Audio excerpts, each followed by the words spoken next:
ગુરુ વગર જ્ઞાન ન મળે। જ્યાં સુધી કોઈ સાચો બોધ ના આપે ત્યાં સુધી માણસ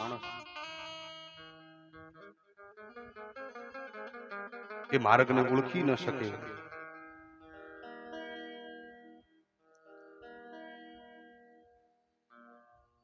કર્મમાં ભક્તિ ભળે એટલે બે વસ્તુ આવે, નીતિ અને નિષ્ઠા।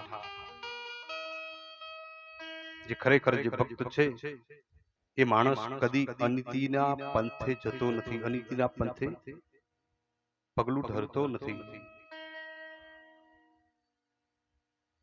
પ્રથમ સ્કંદ આપણે ગઈકાલે જોયું, દીપ પ્રાગટ્યની કથા।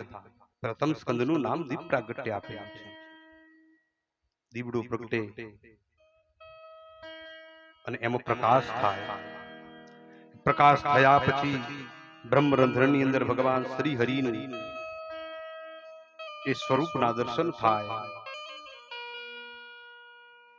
એટલે કે એને દીક્ષા પ્રાપ્ત થાય। અને દીક્ષા લીધા પછી એ નિયમોનું પાલન કરવું। તો નિયમોનું પાલન આ સમાજમાં, આ જગતમાં નીતિમાં રહેવું, ધંધો કઈ રીતે કરવો, ધન કઈ રીતે કમાવું, પરિવારમાં કઈ રીતે રહેવું, આ બધું આપણને ભાગવત થકી પ્રાપ્ત થાય।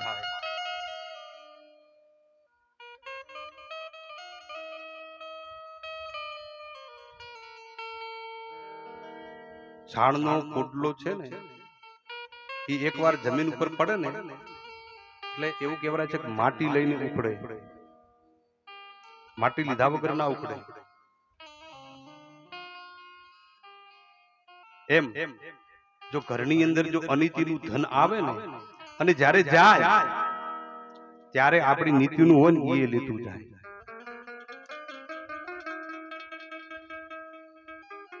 એટલે કહેવત છે કે કમાવું તો નીતિથી, રહેવું તો રીતિથી, અને ભગવાન ભજવા તો પ્રીતિથી। પણ આપણે તો બધું ઉલટું જ ચાલે છે।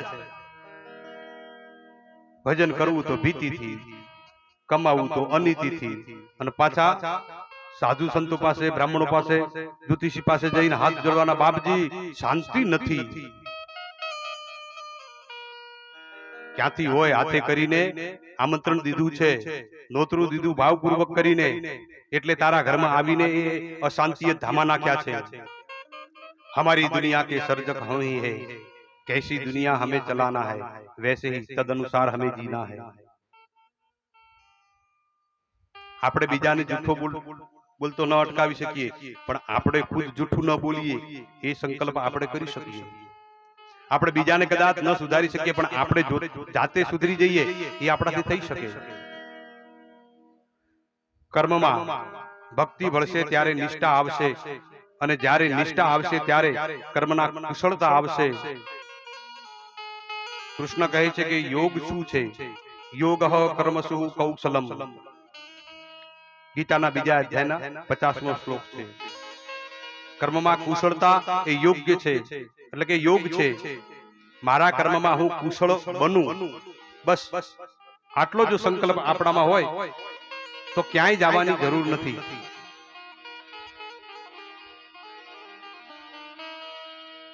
સત્ય જ ધર્મ છે, અસત્ય અધર્મ છે।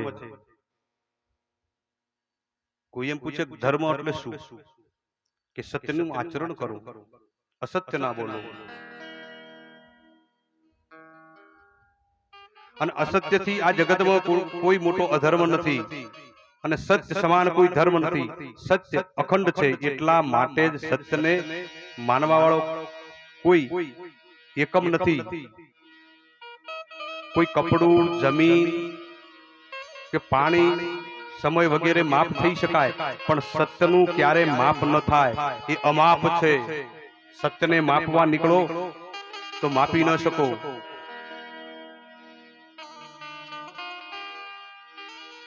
સત્યમાં ખુદને વિસર્જન કરવાનું છે।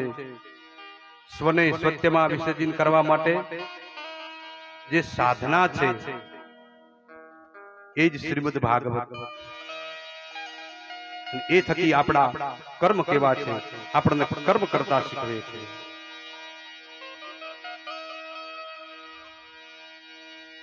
જ્યાં સુધી બિંદુ સિંધુને ન મળે, સિંધુમાં ન જાય, ત્યાં સુધી બિંદુ સિંધુ ન થઈ શકે. અને કદાચ એને સિંધુ થવું હોય તો એ બિંદુને મટી જવું પડે. મટ્યા સિવાય એ સિંધુ ન બની શકે. એટલે એક વસ્તુનો ત્યાગ કરવો પડે. જો બિંદુનું બિંદુ રહે તો એ સિંધુ ન થઈ શકે. અને સિંધુ થવું હોય તો બિંદુને મીટવું પડે, એને મટી જવું પડે. એમ જો કદાચ અંદર રહેલા અહમને જો આપણે હુંકારી કાઢીએ અને અહમને મિટાવી દઈએ તો આપોઆપ હરિ પ્રગટ થાય. હરિને ગૂંથવા જવાની ક્યાંય જરૂર નથી.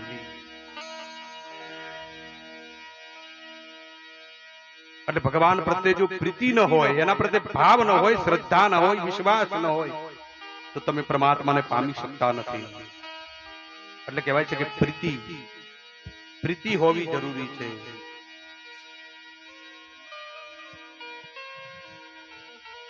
તુલસીદાસજી કહે, જાને બીનું ન હોય પરતીતિ, જાને બીનું ન હોય પરતીતિ. શ્રી રામ જય રામ જય જય રામ. જાને બીનું ન હોય પરતીતિ. શ્રી રામ જય રામ જય જય રામ. બીનું પરતીતિ હોય નહીં પ્રીતિ. શ્રી રામ જય રામ જય જય રામ. જાને બીનું ન હોય પરતીતિ. શ્રી રામ જય રામ જય જય રામ. બીનું પરતીતિ હોય નહીં પ્રીતિ. શ્રી રામ જય રામ જય જય રામ. જાને બીનું ન હોય પરતીતિ, બીનું પરતીતિ હોય નહીં પ્રીતિ. એટલે કે જાણ્યા વિના કોઈનામાં વિશ્વાસ ના આવે. જ્યાં સુધી એને ન જાણીએ ત્યાં સુધી એના ઉપર ભરોસો કઈ રીતે બેસે? કારણ કે પ્રેમનો પ્રીતા વિશ્વાસ. જ્યાં સુધી વિશ્વાસ ના આવે ત્યાં સુધી પ્રેમ ન જાગે.